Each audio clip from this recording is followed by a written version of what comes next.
अस्सलाम वालेकुम दोस्तों, उम्मीद है कि आप सब खैरियत से होंगे। उस्मान क्रिएटिव्स में खुशामदीद। दोस्तों, आज की वीडियो के अंदर मैं आप लोगों को बताऊंगा कि सैलरीड पर्सन अक्सर अपनी इनकम टैक्स रिटर्न भरते वक्त कुछ गलतियां कर जाते हैं। तो आज की वीडियो का मकसद ये है कि वो मेरी ये वीडियो देख के अपनी वो गलतियां ना करें और अपनी इनकम टैक्स रिटर्न सही तरीके से भरें। अमूमन होता क्या है कि सैलरीड पर्सन का जो है वो ऑडिट नहीं होता। वो इस वजह से ऑडिट नहीं होता क्योंकि उसकी सैलरी में से पहले ही टैक्स कट के आ रहा होता है। और एफबीआर का जो मेन पर्पस यही होता है कि एक बंदे की इनकम क्या है और वो उसके ऊपर जो उसका टैक्स बनता है क्या वो दे रहा है या नहीं दे रहा। सैलरीड पर्सन की इनकम में से क्योंकि पहले ही उसकी ऑर्गेनाइजेशन टैक्स काट के उसको सैलरी बाकी देती है, तो इसलिए सैलरीड पर्सन का ऑडिट नहीं होता। लेकिन फिर भी जो है वो आप अपनी जो है इनकम टैक्स रिटर्न भरते वक्त थोड़ा सा ख्याल किया करें। अगर तो बिल्कुल ही कोई गलतियां ज़्यादा होंगी तो फिर आपको भी परेशानी का सामना करना पड़ सकता है। ये जो है सबसे पहले तो क्या है कि इधर आपने जो है अपनी सैलरी लिखनी होती है। कुछ लोग क्या करते हैं कि अपनी उनको जो है वो कमीशन बेस सैलरी होती है, जैसे इंश्योरेंस कंपनी है, कमीशन बेस सैलरी, कमीशन और प्लस सैलरी दोनों मिला के यहाँ पे लिख देते हैं। यहाँ पे सिर्फ आपने जो है वो अपनी सैलरी लिखनी होती है और जो है जो कमीशन वाला सिलसिला है वो आपने यहाँ पे नहीं लिखना होता। सेकंड नंबर पे जो है ये जो बाकी ये जितनी चीज़ें हैं, क्योंकि ये वीडियो ज़्यादा बड़ी हो जाएगी, मैंने एक वीडियो बहुत ही डिटेल इन सब के हवाले से बनाई हुई है, basics of income tax returns. आप मेरी इस वीडियो के अंदर भी जो है वो उस वीडियो का लिंक चेक कर सकते हैं, देख सकते हैं। आपको जो है बड़ी डिटेल वो वीडियो मिल जाएगी और वो मैं हर किसी को कहता हूँ कि लाजमी वो मेरी वो वीडियो देखें ताकि आपको कम से कम बेसिक्स पता चलें। आप जो है उस हवाले से ये, क्योंकि हर किसी का नहीं होता, मैं इसलिए इस वीडियो के अंदर ये चीज़ डिस्कस नहीं कर रहा। जिस किसी के हवाले से ये चीज़ें पर्टेन कर रही हैं वो मेरी basics of income tax return जो है वो वीडियो देख लें। अब मैं अदर सोर्सेज के अंदर जाता हूँ। अदर सोर्सेज के अंदर इसके अंदर क्या करते हैं अक्सर लोग जो है वो इधर देखें, ये है प्रॉफिट ऑन डेट इंटरेस्ट। जो बैंक अकाउंट से प्रॉफिट उनको मिला होता है वो इसको जो है वो यहाँ पे ट्रीट कर रहे होते हैं। ये देखें नीचे भी जो है वो profit on debt if amount under section 7B exceeds 36 million. आपने जो है वो बैंक अकाउंट वाला प्रॉफिट यहाँ पे नहीं लिखना। यहाँ पे अगर आपका 36 मिलियन से ज़्यादा बैंकों के से प्रॉफिट हासिल हुआ है तो फिर आपने यहाँ पे लिखना है। तब क्या होता है कि तब वो as a normal tax treat होता है। अगर आपका एक साल के अंदर बैंकों से जो प्रॉफिट हासिल हुआ है वो 36 मिलियन यानी कि 3 करोड़ 60 लाख रुपए से अगर ज़्यादा है तो फिर वो एज ए नॉर्मल टैक्स जो है वो ट्रीट होता है। और इससे कम अगर है तो फाइनल एंड फिक्स टैक्स जो है ट्रीट होता है। आपने यहाँ पे नहीं लिखना बैंकों वाला प्रॉफिट। लोग क्या करते हैं यहाँ पे बैंकों वाला प्रॉफिट लिख देते हैं। आपने क्या करना है कि यहाँ final and fixed minimum average relevant reduce tax, यहाँ पे जाके इधर मैं आपको बता देता हूँ। ये देखें ये आया हुआ है, ये यहाँ पे गया हूँ सबसे पहले मैं, और यहाँ पे जाके profit on debt under section 7B not exceeding 36 million, वो बता रहा है कि 36 मिलियन से अगर आपका कम है एक साल का प्रॉफिट तो आपने यहाँ पे एंटर करना है। आपने क्या करना है, जो भी इधर प्लस के बटन पे इधर ये जो है इधर क्लिक करना है और आपने उस अकाउंट की डिटेल देनी है। जितना भी आपको प्रॉफिट हासिल हुआ है वो प्रॉफिट लिखना है और जितना आपका उस प्रॉफिट के ऊपर टैक्स कटा है टैक्स आपने लिखना है और आपने इसको कर देना है। आपने क्या करना है कि वहाँ पे एंट्री नहीं करनी। मैं फिर दोबारा आपको बता रहा हूँ, आपने वहाँ पे अदर सोर्सेज में एंट्री नहीं करनी। जो भी आपका इधर आपका टोटल प्रॉफिट होगा, जो भी आपकी टोटल आपको प्रॉफिट, एग्जाम्पल मैं ले लेता हूँ 1 लाख रुपये अगर आपको सालाना प्रॉफिट हुआ है तो आपने वेल्थ के अंदर जाके उसको एज ए नॉर्मल नहीं लिखना। आपने इधर वेल्थ के अंदर जाके इधर फाइनल एंड फिक्स के अंदर जाके लिखना है। फाइन ये देखें ये मुख्तलिफ इधर वेल्थ के अंदर इनफ्लोज की जो है ना मुख्तलिफ चीज़ें इन्होंने इधर दी हुई हैं। जैसे नॉर्मल टैक्स है, जो सैलरी वाला है वो आपकी इनकम वो नॉर्मल है, वो आपने यहाँ पे लिखनी है। एग्जेम्प्ट फ्रॉम टैक्स, अगर एग्रीकल्चर बेस्ड इनकम है वो एफबीआर उसके हवाले से टैक्स नहीं लेता, प्रोविंशियल गवर्नमेंट उस हवाले से टैक्स लेती है, तो ये एग्जेम्प्ट फ्रॉम टैक्स है, तो आप यहाँ पे लिख सकते हैं। थर्ड नंबर पे जैसे बैंकों का मैंने बताया वो फाइनल एंड फिक्स टैक्सेशन के अंदर आएगा। सिर्फ बैंकों का ही नहीं, उसके अलावा भी अगर कोई फाइनल एंड फिक्स टैक्सेशन हो रही है आपकी इनकम के ऊपर, तो वो आप यहाँ पे लिखेंगे। तो इसी तरीके से जो है वो फॉरेन रेमिटेंस है, फॉरेन रेमिटेंस अगर आपकी बाहर से आई हुई है आप यहाँ लिखेंगे। इनहेरिटेंस है, अगर कोई विरासती आपको कोई पैसे वगैरह कोई आपके अकाउंट के अंदर आए हुए हैं तो जो है वो यहाँ लिखेंगे आप इनफ्लोज के अंदर। गिफ्ट अगर आपको मिला हुआ है और बाकायदा आपके पास गिफ्ट डीड और प्रॉपर आपके पास प्रूफ है, आप यहाँ लिखेंगे। और इस हवाले से जो है मैंने गिफ्ट के हवाले से मैंने एक वीडियो भी बनाई हुई है, आप वो वीडियो देख सकते हैं, काफ़ी डिटेल्ड वीडियो है। और जो है ना इसी तरीके से gain on disposal of asset excluding capital gain of immovable property. Immovable property वो कह रहे हैं कि अगर आपका इमूवेबल प्रॉपर्टी क्या होती है, मसलन आपका प्लॉट हो गया, मकान हो गया, दुकान हो गया। उन्होंने कहा है कि आपकी दुकान, मकान, प्लॉट के अलावा अगर आपको कोई गेन हासिल हुआ है और आपने वो एसेट बेचा है तो आप यहाँ लिखेंगे।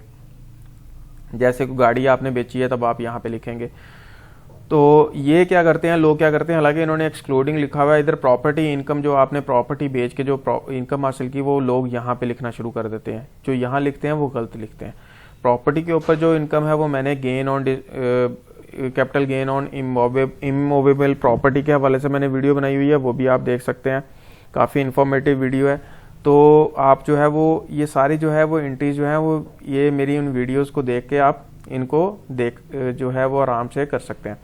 आपने, मैं इधर से आपको फिर भी इस वीडियो के अंदर बता देता हूँ, आपने क्या करना है कि इधर फाइनल एंड फिक्स्ड मिनिमम के अंदर जाके इधर आपकी प्रॉपर्टी ये देखें, इधर लिखा हुआ है capital gain on immovable property where holding period exceed 1 year but does not exceed 2 year. आपकी ये पीरियड्स के हिसाब से इसके ऊपर कैपिटल गेन जो है कैलकुलेट होता है, उसके ऊपर टैक्स कैलकुलेट होता है।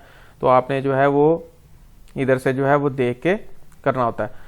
आप जो है वो मेरी वो वीडियो देख लें ताकि जो है वो आपका कंसेप्ट क्लियर हो जाए। अगर मैं इसी के अंदर बताने लग गया तो ये वीडियो ज़रा ज़्यादा लंबी हो जाएगी।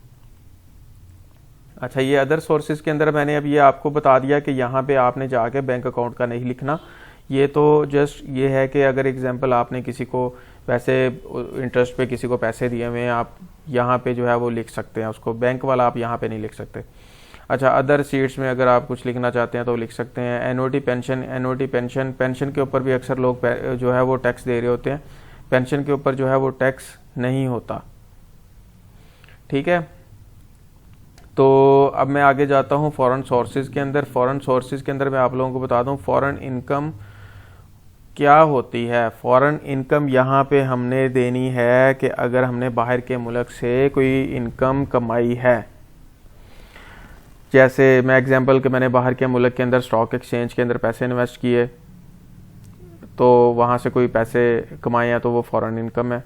ठीक है, अच्छा, यहाँ पे जो लोग अक्सर फॉरेन इनकम के ऊपर क्या लिख देते हैं कि जो बाहर से उनके भाई ने उनके नाम पे रेमिटेंस भेजी वो फॉरेन इनकम। वो आपकी इनकम नहीं है, वो रेमिटेंस है। इनकम वो होती है जो आपने कमाए हैं, वो आपने कमाए नहीं है, वो आपके भाई ने आपको भेजे हैं। ठीक है, तो फॉरेन इनकम को फॉरेन रेमिटेंस के साथ मिलाएं ना। तो आपने जो है वो यहाँ पे एंट्री नहीं करनी फॉरेन रेमिटेंस की। फॉरेन रेमिटेंस की सिर्फ और सिर्फ आपने वेल्थ स्टेटमेंट के अंदर एंट्री करनी है। उस हवाले से भी मेरी वीडियो इस वीडियो की डिस्क्रिप्शन लिंक के अंदर अवेलेबल है, आप उसको देख सकते हैं। और एग्रीकल्चर इनकम पे जो है वो आपने क्या करना है यहाँ पे, क्योंकि एफबीआर नहीं लेता इसकी बेस के ऊपर टैक्स, तो एफबीआर मसलन आपकी अगर 2 लाख रुपए इनकम है तो आपने इधर 2 लाख रुपए लिख के यहाँ पे एग्जाम्प्ट में भी आपने 2 लाख रुपए लिखना है, क्योंकि इसके ऊपर जो आपकी इनकम होती है एग्रीकल्चर के ऊपर वो सूबाई होती है। सिंध गवर्नमेंट लेगी, पंजाब गवर्नमेंट लेगी, केपीके गवर्नमेंट लेगी, बलोचिस्तान गवर्नमेंट लेगी, एफबीआर नहीं ले सकती, गवर्नमेंट ऑफ पाकिस्तान नहीं लेगी। ठीक है, तो ये एग्रीकल्चर इनकम है, तो ये आपने इस तरीके से एंटर करना है। फिर क्या है कि आपने अक्सर, मैं आपको इसके अंदर बता दूं, टैक्स रिडक्शंस के अंदर अक्सर क्या होता है कि टीचर्स हजरात जो है ना, ये इनको जो है वो उनकी जो टैक्स उनकी सैलरी में से कटा होता है वो कम कटा होता है।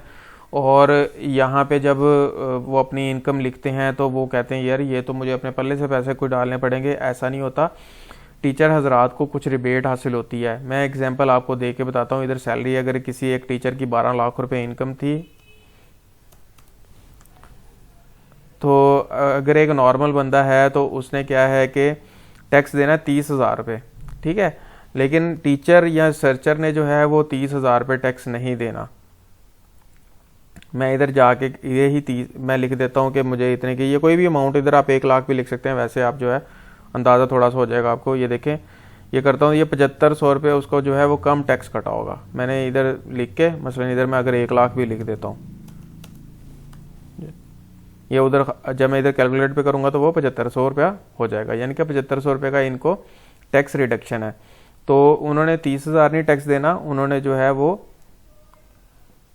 22,500 टैक्स देना है। जब आप यहाँ पे आके वो एंट्री करेंगे, ये पैसे लिखेंगे, तो ये आपकी जो है वो जो टीचर की सैलरीज में से जो टैक्स कटा हुआ बिल्कुल सही कटा होगा। तो ये टीचर्स को और रिसर्चर्स को जो है वो अलाउ होता है। अच्छा, इसके अंदर एक और चीज़ मैं आपको बताता चलूँ, ये देखें कि यहाँ पे जो है ना इन्होंने लिखा हुआ है tax reduction for full time teachers researchers. एक तो इन्होंने कहा फुल टाइम टीचर्स होने चाहिए, विजिटिंग फैकल्टी नहीं होनी चाहिए, ठीक है। एक तो फुल टाइम टीचर होनी चाहिए, वो लोग इसको कर सकते हैं। सेकंड नंबर पे उन्होंने कहा हुआ है कि except teachers of medical professions who derive income from private medical, ठीक है। और सेकंड नंबर पे मैं आपको आगे बताता चलूँ टैक्स क्रेडिट के हवाले से अगर मैं बात करूँ तो इसके अंदर ये चीज़ें देख लें, ये तकरीबन चीज़ें जो है ना वो आप ये सीधी सीधी लिखी हुई हैं। इंश्योरेंस, लाइफ इंश्योरेंस अगर ली हुई है तो उससे हम जो है वो थोड़ा सा बेनिफिट हासिल कर सकते हैं, ये टैक्स क्रेडिट का। इन्वेस्टमेंट लाइफ हेल्थ इंश्योरेंस की हुई है तो तब हम कर सकते हैं। ये सारे जो है ना ये उस हवाले से। अच्छा, एडजस्टेबल टैक्स के अंदर अब मैं बता दूंगा, एडजस्टेबल टैक्स के अंदर जो है वो आपकी सैलरी, यहाँ पे जाके आपने अपनी सैलरी में से जो टैक्स कटा होता है वो यहाँ पे जाके एडजस्ट करना होता है। टोटल साल का टैक्स इकट्ठा कर लें और यहाँ पे जाके उसको लिख दें, यहाँ पे salary of employees under section 149। और ये जो मैंने आपसे बात की थी, ये देखें अगर 36 मिलियन से ज़्यादा अगर आपका बैंक से प्रॉफिट होगा तो फिर आपका नॉर्मल टैक्स होगा। तो फिर आपने क्या करना है कि यहाँ पे जितना भी बैंक ने टैक्स कटा हुआ है तो वो यहाँ पे आप लिखेंगे, ये नॉर्मल टैक्स ट्रीटमेंट के लिए अगर 36 मिलियन से ज़्यादा है। अगर 36 मिलियन से कम है तो आपने यहाँ पे नहीं लिखना, यहाँ पे अक्सर लोग लिख देते हैं। आपने क्या करना है, फाइनल एंड फिक्स टैक्सेशन के अंदर जाके लिखना है, यहाँ पे जाके जो भी उनका टैक्स कटा हुआ है, ठीक है। तो इसलिए जो है वो कुछ लोग जो है वो यहाँ पे लिख देते हैं, यहाँ पे जाके नहीं लिखना उन्होंने, यहाँ पे उनको मसला होगा। इसी तरीके से ये फिर जो है बाकी चीज़ें क्या होती हैं कि cash withdrawal from bank, bank से अगर कैश निकलवाया होता है वो अलग सेक्शन के थ्रू टैक्स कट रहा होता है, और अगर कोई ट्रांसफ़र की होती है एंट्रीज वो अलग सेक्शन के थ्रू कट रहा होता है। तो बैंक वो क्या कर रहे होते हैं, लोग अक्सर जो है वो एक ही सेक्शन के अंदर सारी एंट्री कर देते हैं।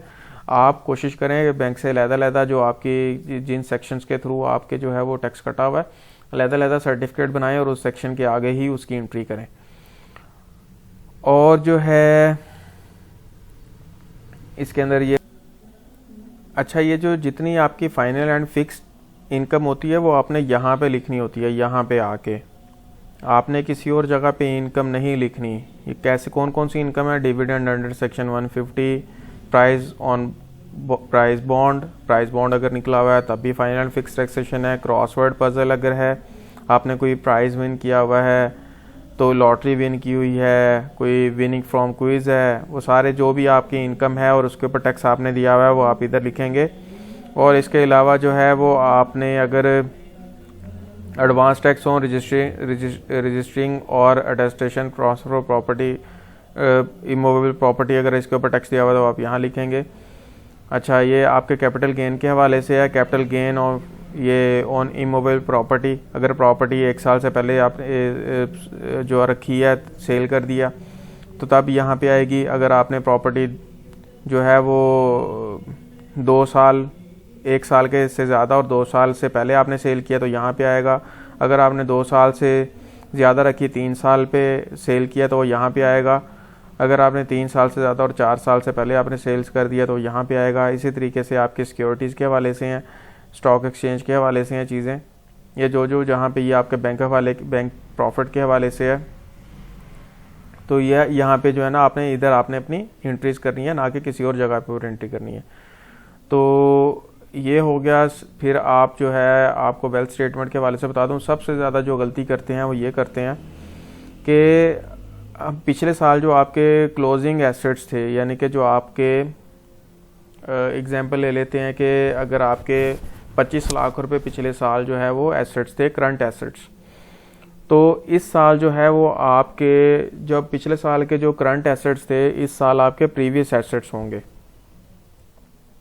देखें जो आपके ये जो प्रीवियस एसेट्स लिखे हुए हैं यहाँ पे, ये आपके पिछले साल के करंट एसेट्स से मैच होने चाहिए। या होता क्या है कि यहाँ पे जो है ना आप अपने प्रीवियस एसेट्स चेंज कर लेते हैं ये अनरिकनसाइल्ड अमाउंट करने के लिए।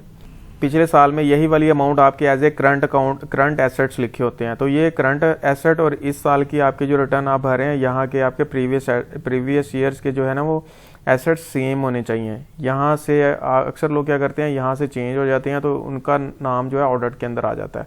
ये सेम होना चाहिए, ठीक है। लोग क्या करते हैं, यहाँ से इसको चेंज कर देते हैं ताकि ये अनरिकनसाइल्ड अमाउंट जो है वो इसको ज़ीरो किया जा सके, ताकि अपनी इनकम टैक्स रिटर्न सबमिट हो सके।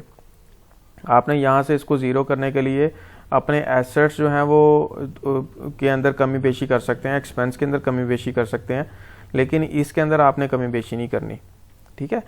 तो ये था जी जो, और अक्सर जो सैलरीड पर्सन्स जो हैं वो अपनी जो एक्सपेंसेस वगैरह जो हैं वो यहाँ पे बिल्कुल मेंशन नहीं करते, यहाँ पे ज़ीरो एक्सपेंस मेंशन कर देते हैं। इस तरह भी नहीं करना। जो आपके एक्सपेंसेस नॉर्मली हो रहे होते हैं वो आप अपने एक्सपेंसेस, आपकी सारी की सारी इनकम नहीं होती, आपके एक्सपेंसेस भी होते हैं, तो जो आपके एक्सपेंसेस हो आपने यहाँ पे मेंशन भी करना है, ठीक है। तो जो है मैं आपको थोड़ा सा इसकी रिकनसाइल्ड अमाउंट के हवाले से मैं बता दूं कि रिकनसाइल्ड अमाउंट आप किस तरीके से करते हैं। जैसे मैं एग्जांपल कर देता हूं कि 12 लाख रुपए आपकी इस साल की इनकम है और आपने इसको जो है वो आप देखें कि अब अनरिकनसाइल्ड अमाउंट आपकी 12 लाख आ गई।